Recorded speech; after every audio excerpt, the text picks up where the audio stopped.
Jama'a assalamu alaikum, barkanmu da sake kasancewa da ku a cikin wannan channel tamu mai albarka mai suna lafazi blog. A yau ma dai kamar kullum kamar yadda muka saba, za mu nuna muku yadda za ku yi downloading ɗin fim ɗin Indiya Hausa ne mai suna Makoma. Fim ɗin Indiya Hausa mai suna Makoma kamfanin Algaita Dub Studio ne suka fassara muku shi. Kamar yadda kuka sani, za mu iya cewa Indiya Hausa, in dai gefen fassarar Indiya Hausa ne, babu kamar Algaita Dub Studio.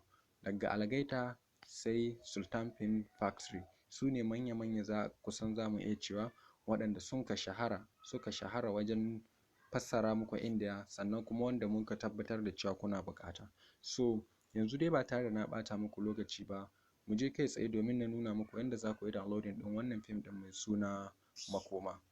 Yanzu abu na farko da za mu yi shine za mu shiga Google Chrome ɗinmu, sannan kuma ba wai Google Chrome ba, kowace irin browser kake amfani da ita za ka iya yin amfani da ita domin downloading ɗin wannan fim ɗin mai suna Makoma.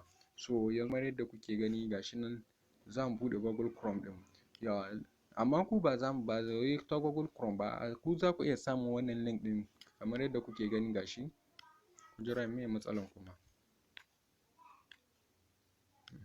Gashi kamar yadda kuke gani gashi nan, za mu yi pasting ɗin link ɗinmu, da yake mu dama mun riga mun ɗauko link ɗinmu, za mu kawai yi pasting ɗinsa nan wajen. To da mun yi pasting ɗinsa za mu dafa go, sannan kuma ku za ku iya samun link ɗin wannan link ɗin da na yi pasting akan description ɗin wannan bidiyon. Da kun duba wajen description za ku samu wannan link ɗin, kuna dafa link ɗin kuma zai buɗe muku kamar yadda ya buɗe min, sannan kuma zai ba ku dama na ku ce ku sa password.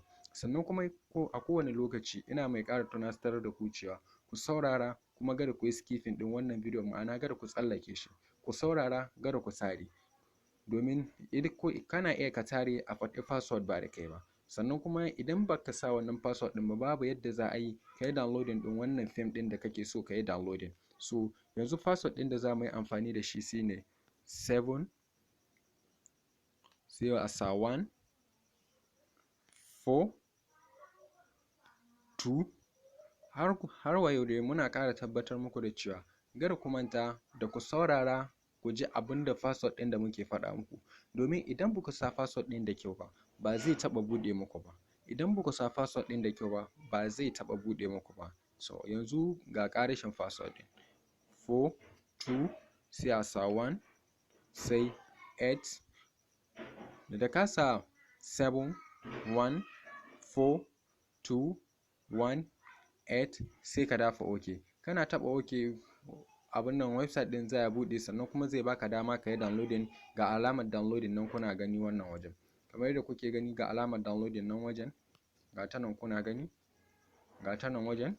Da kun dafa wannan alamar downloading ɗin, wannan fim ɗin mai suna Makoma zai yi muku downloading ya zauna kan wayar ku in dai kuna da data. Wannan shine hanya mafi sauƙi da za ku bi domin ku yi downloading ɗin wannan fim ɗin mai suna Makoma, wanda kamfanin Algaita suka fassara. Duka wannan shine ƙarshen bidiyon namu. Muna roƙon ku, idan wannan shine ziyarar ku na farko a wannan channel ta mai albarka mai suna lafazi blog, da ku taimaka ku dafa mana alamar subscribing, sannan kuma ku dafa alamar ƙararrawa, domin ta haka ne za a dinga sanar da ku sababbin shirarrenmu da zarar mun ɗora. Mun gode.